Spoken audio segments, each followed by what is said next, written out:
Osaka's G20 summit is a G19 when it comes to the environment. Donald Trump withholding his signature on the group's climate pledge before heading off to South Korea. Anti-government protesters take to the streets of the Georgian capital for the 10th day in a row.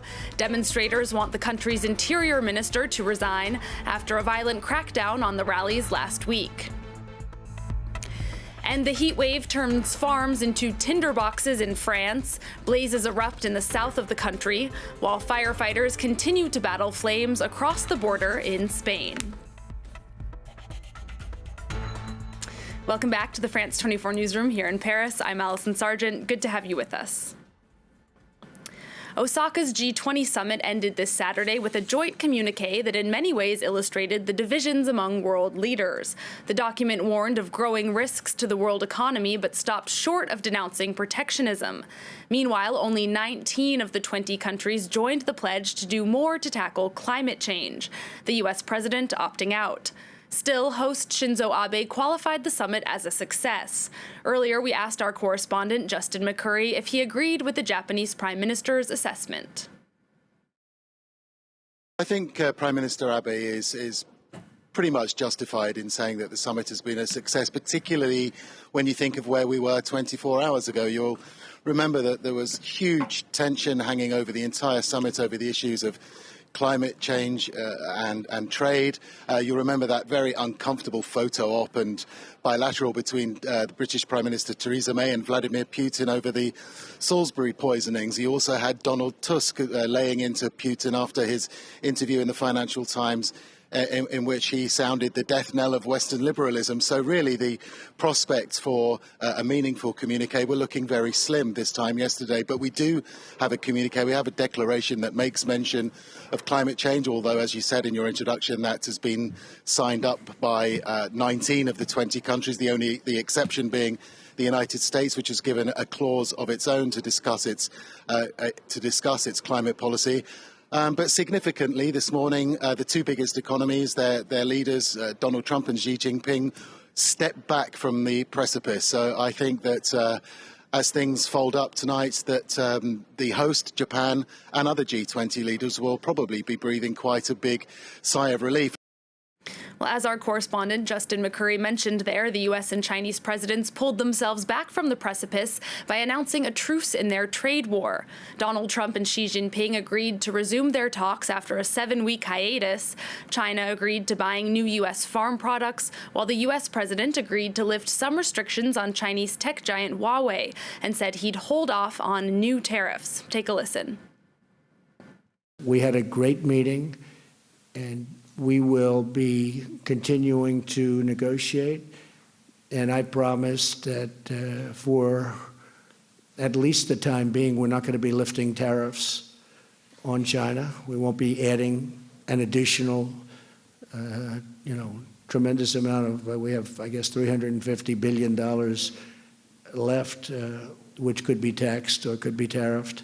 And we're not doing that. We're going to work with China on where we left off. Well, following the G20 summit, Donald Trump headed off to South Korea. The U.S. president said this Sunday morning that he understands that the North Korean leader does want to meet him at the demilitarized zone between the two countries. The U.S. president extended a last-minute invitation to Kim Jong-un via Twitter early Saturday. Whether or not Kim does accept the invitation, Donald Trump's schedule for the day will include a visit to the DMZ and a speech to U.S. troops. For a 10th day in a row, anti-government protesters in Georgia have been out in the streets of the country's capital. The demonstrations were sparked when a Russian lawmaker visited the Georgian parliament. Protesters are now calling for the country's interior minister to resign after authorities violently cracked down on the rallies last week. Claire Muffson has the details. Waving flags and sporting T-shirts reading "Russia is an occupier," over 10,000 Georgians took to the streets for a 10th consecutive day of protests. They're demanding that the Interior Minister resign over the violent crackdown on a demonstration on June 20th. First and foremost, we demand punishment for those who took part in the violence. And naturally, Interior Minister Garharia must resign. There's really no other option. our protests won't stop. These are the biggest protests in the country since the ruling Georgian Dream Party took power in 2012. It all started with this Russian lawmaker's visit to parliament, where he sat in the chairman's seat. It was the final straw for many already wary of the party's ties to Moscow. Russian influence in Georgia is a politically sensitive subject. The small country fought and lost a short war against Moscow in 2008. Ever since, the two countries haven't had diplomatic ties, and Russia has stationed troops in 2 breakaway regions. It's very important to be here today. All Georgians have to be here, Georgia citizens, because this day and for 9 days we've been defending our country. Russia is an occupier, and we have to defend our positions. Moscow has called the protests anti-Russia hysteria, but the government has given in to one of the demands. Announcing election reforms, protesters hope will loosen the ruling party's grip on power. This Sunday, Sudan is set to see its largest demonstrations since the capital's main sit-in was violently broken up by security forces. The ruling military council has agreed to let the march go forward, but warned that they won't tolerate violence. Comments protest leaders worry will be an excuse to crack down on the demonstrations. The rallies come as mediators from the African Union and Ethiopia continue their efforts to bring both sides back to the negotiating table.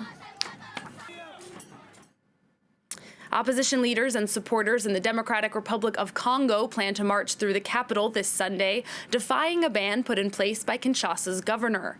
The march is a protest against Félix Tshisekedi being declared the winner of December's presidential election.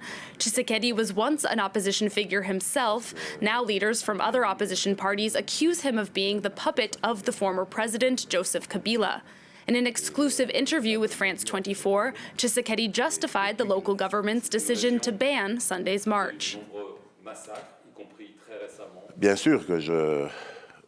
I, of course, agree with the ban, because, if you recall, a march was authorized a few days ago, and there were incidents. Since I've been in power, I haven't banned any demonstration. The rights and freedoms of citizens are protected, but we do have the impression that some people confuse democracy and anarchy. In Libya, the forces of General Khalifa Haftar continue their push to seize the capital, Tripoli. This Saturday, the general issued a warning to Ankara that he won't hold back from targeting Turkish ships. General Haftar accuses Turkey of helping rival militias allied with Tripoli's UN-backed government. Nick Rushworth has the latest on the conflict. Turkish vessels and interests will be targeted in Libya. That is the threat from strongman Khalifa Haftar and his self-styled Libyan National Army, the LNA, which says Libya has come under illegitimate Turkish aggression in recent weeks. Libyan territory has been subjected to a brutal Turkish invasion that resulted in acts of subversion within Libyan territory. The General Command has ordered the Air Force to target vessels and boats inside Libyan territorial waters. The threat comes after anti-Haftar forces recaptured the key western Libyan town of Rariyan on Thursday. It was a key supply route for Haftar, just 100 kilometers from the capital, Tripoli. The speed of the attack, the surprise effect, and a rebellion by local people sowed fear and terror among Haftar's troops. They soon fled, and this facilitated the completion of our mission. The LNA accuses Ankara of directly intervening in the battle for Rariyan, including providing air cover. The Turkish government said in April it would support the internationally recognized government of national accord to rebalance the fight against Haftar. Well, here in Europe, the heat wave continues. Britain saw its hottest day of the year so far this Saturday, with temperatures reaching 35 degrees Celsius, around 95 degrees Fahrenheit. Meanwhile, Spain continues to battle wildfires sparked by the heat, and blazes also broke out in southern France after Friday's record-breaking temperatures. Charlie James has more. Europe's heat wave has turned farms into tinder boxes. This farm in southern France caught fire on Friday, ignited by the record-breaking temperatures. According to the French Interior Ministry, the department of Gard was hit by 60 fires on Friday, burning more than 600 hectares of land and a dozen houses. With temperatures nearing 46 degrees Celsius, the fires were carried by warm winds and the extremely dry vegetation. More than 700 firefighters mobilized and battled through the night to put out the blazes. More than 200 continued to work Saturday. The operations now consist of dealing with the outer edges of what was burned, going meter by meter, trying to safeguard the perimeter to avoid the risk of another fire. A dozen people were injured in the blazes, including 11 firefighters, and those who evacuated were deeply shaken by the experience. Did you see the flames? I was thinking of my kids, my house, my cat, my dog, my chickens. I think my tractor was on fire. I saw black smoke. A man with mental health issues was arrested, suspected of starting one of the fires, but the vast majority started as a result of the heat wave. And that means the threat of fires isn't over. So firefighters are actively surveilling the region until weather conditions improve.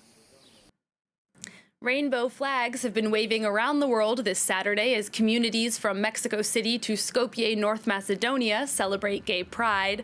It was North Macedonia's first ever celebration, and a large police presence accompanied marchers through the capital. Global Pride demonstrations continue on Sunday when the streets of New York will be awash in rainbows and glitter for the city's annual parade. It will take marchers past the iconic Stonewall Inn. And thanks to the European heat wave, this year's Paris Pride Parade was a sweaty one. A 5.5-kilometer trek through central Paris in one of the worst heat waves the city has seen, with temperatures at 36 degrees Celsius. I think it's the hottest day of the week so far, maybe even of the whole summer, but it's worth it. It's not a problem. I've got 3.5 liters of water in my bag that I can share. It's very, very hot. The march organizers, as each year, want more action on LGBT rights, specifically this time on access to fertility treatment. France plans to adopt a bill next month allowing all women access to state-funded treatments such as IVF, including those who are in a single or same-sex relationship. The legislation has repeatedly been pushed back. The draft legislation is getting underway. There could really be a violent debate about it, like we saw with same-sex marriage. And I'm worried about that because it can affect a lot of people. The debate could be tough on everyone. It needs to be equal for both sides, straight and gay. IVF is the best way to make us equal. The Pride March this year comes 50 years after the Stonewall riots in New York, which led to the gay liberation movement in the United States. A police raid on a gay bar called the Stonewall Inn triggered 6 nights of clashes between police and the local gay community. New York's Gay Pride this year is not one day, but spans the whole month of June to mark 50 years on from Stonewall. The rights movement says their role remains important. They argue Donald Trump's term as president has opened the door once again to overt discrimination. And finally, it was a scorching day on the World Cup football pitch here in France, with players battling over 30-degree temperatures, as much as 90 degrees Fahrenheit. Sweden was the big surprise of the day. They beat Germany, the world's second-ranked women's team, to take their place in the semifinals. The Netherlands is also headed to the semifinals for their first time ever after they beat Italy 2-0. Sweden and the Netherlands will face off on Wednesday. England and the U.S. will play their game on Tuesday. Then the winners will play in the tournament final a week from Sunday. We're going to have to leave it there for this edition, but do stay with us here on France 24. More news coming up.